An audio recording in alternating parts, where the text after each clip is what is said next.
Morning বন্ধুরা, কেমন আছো? আশা করি ভালো আছো, আমিও ভালো আছি।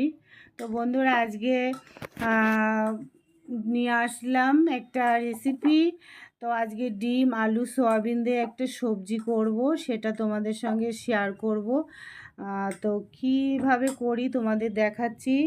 এখানে আদা, জিরে, ধনে আর হলুদ গুঁড়ি আছে।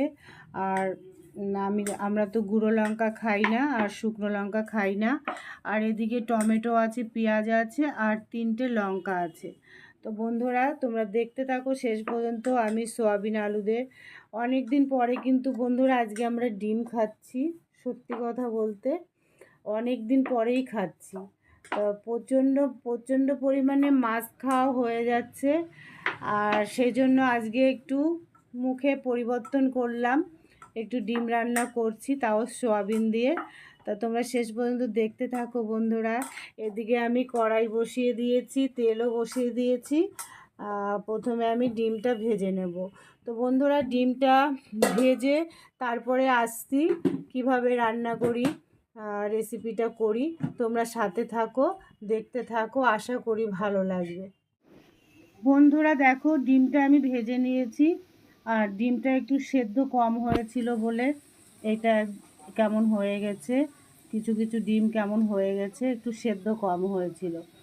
আর ওই ডিম ভাজা তেলে আমি আলু ভাজতে দিয়ে দিয়েছি, হাফ ভাজা হয়ে গেছে। এই পর্যায়ে আমি দিয়ে দেব সয়াবিন। একসঙ্গে আমি সব কটা উপকরণ আমি ভেজে নেব, ভেজে তুলে রাখবো। তারপরে কীভাবে রান্না করি দেখো বন্ধুরা, একদম নর্মালিভাবে রান্না করছি, শেষ পর্যন্ত দেখো। তো সুন্দর করে এটা আমি ভাজতে থাকি বন্ধুরা, সঙ্গে থেকো। বন্ধুরা দেখো, সয়াবিনটা আলুটা আমি ভেজে নিয়েছি। আর সয়াবিনটা বলতে ভুলে গেছিলাম, গরম জলে ভালো করে ধুয়ে চটকে আমি রেখেছিলাম। আর এদিকে ওই সয়াবিন আলু ভাজার তেলে আর একটু তেল দিয়ে দিয়েছি। এই পর্যায়ে আমি দিয়ে দেব, গরম হয়ে গেছে কিনা জানি না, একটু গোটা জিরে।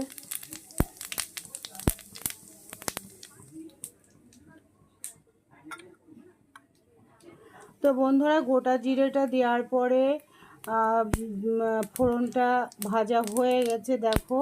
এই পর্যায়ে আমি দিয়ে দেব পেঁয়াজ, টমেটো আর 3টে কাঁচা লঙ্কা।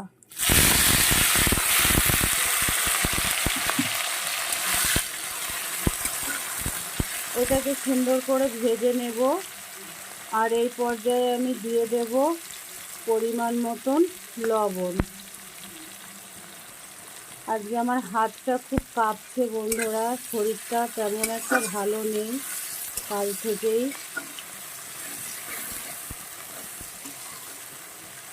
তো এটা একটু ভাজতে থাকি বন্ধুরা, তোমরাও সঙ্গে থাকো। ভাজার পরে আমি আসছি, আর কি দেব দেখাবো অবশ্যই। তো বন্ধুরা, দেখতেই পারছো খুব সুন্দর করে পেঁয়াজটা টমেটো কিন্তু আমার ভাজা হয়ে গেছে, গলে গেছে একদম। এই পর্যায়ে আমি দিয়ে দেব আদা, জিরে, ধনের পেস্ট আর হলুদ। এটা দিয়ে আমি আরও কিছু সময় কষাবো, যতক্ষণ কাঁচা গন্ধটা থাকবে আর তেল না ছাড়বে ততক্ষণ আমি কষাতে থাকবো। তো বন্ধুরা, শেষ পর্যন্ত দেখতে থাকো। এখনও অনেকটা টাইম কষাতে হবে। আমি কিন্তু এর মধ্যে কোনো শুকনো লঙ্কা ব্যবহার করিনি বন্ধুরা, 3টে কাঁচা লঙ্কা, লাল লঙ্কা দিয়েছি।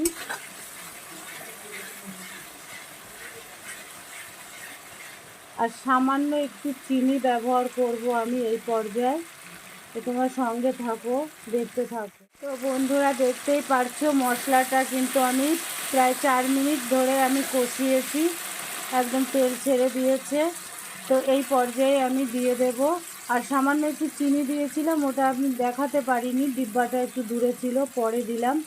তো এই পর্যায়ে আমি দিয়ে দেব ভেজে রাখা আলু আর সয়াবিন। তো বন্ধুরা, আলু আর সয়াবিন দিয়ে আরও 2 মিনিট আমি কষিয়ে তারপরে জল দেব। তো মশলাটা তো আমার কষানো হয়েই গেছে। এই পর্যায়ে আমি আরও 2 মিনিট কষিয়ে নেব।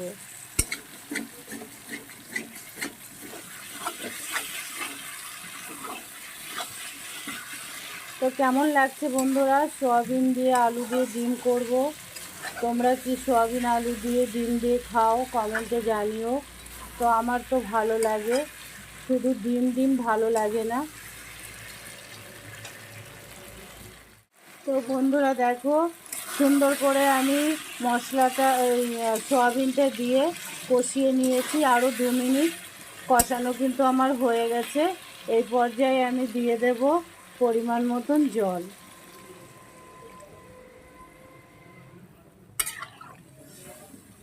তো আলুগুলো যেহেতু একটু মোটা মোটা করে কাটা আছে বন্ধুরা, তো আমি মিনিটের জন্য ঢাকা দিয়ে দেব। তারপরে জালটা উঠে গেলে তারপরে আমি ডিম দেব। তো বন্ধুরা সঙ্গে থাকো, দেখতে থাকো। তো বন্ধুরা দেখো, বেশ 4 মিনিট মতন আমি ঢাকা দিয়ে রেখেছিলাম। সব কিন্তু গলে গেছে, দেখো আলুও গলে গেছে। দুটো একটা আলু আমি এইভাবে গালিয়ে দেব, ঝোলটা একটু গাঢ় হয়ে যাবে। তো সবজি কিন্তু আমার একদমই রেডি হয়ে গেছে। আর 1 মিনিট পরে আমি নামিয়ে দেব। একটু লবণ চেক করে নেব, তারপরে নামিয়ে দেব। তো বন্ধুরা দেখো, সয়াবিন আলু ডিম দিয়ে সবজি আমার রেডি হয়ে গেছে। তো আমি আজকে একেবারেই নর্মাল রান্না করেছি, না কোনো গরম মশলা ব্যবহার করেছি, না কোনো ধনেপাতা ব্যবহার করেছি। একদমই নর্মাল রান্না করেছি। তবে রোজ রোজ অত মশলা দিয়ে খাওয়াটা ঠিক না। আজকে আমি পেঁয়াজটা টমেটোটাও বেটে দিইনি। তো তোমাদের কেমন লেগেছে রান্নাটা অবশ্যই কমেন্টে জানিও। আর মাঝে মাঝে কিন্তু নর্মাল খাওয়াটা অনেক ভালো স্বাস্থ্যের পক্ষে। তো ভিডিওটা আর বেশি বড় করব না। আজকে আমি তো অনেক ছোট্ট একটা ভিডিও শেয়ার করলাম। তো ভিডিওটা ছাড়তেও আমার দেরি হয়ে যাবে। আমার কোনো ভিডিও রেডি ছিল না, তাই রান্না করে এখন এডিটিং করে তারপরে আমি ভিডিওটা ছাড়বো বন্ধুরা। তোমরা একটু কষ্ট করে দেখে নিও। আর শুভ দুপুর বন্ধুরা, ভালো থেকো, সুস্থ থেকো। এখানে আমার ভিডিওটা সমাপ্ত করছি।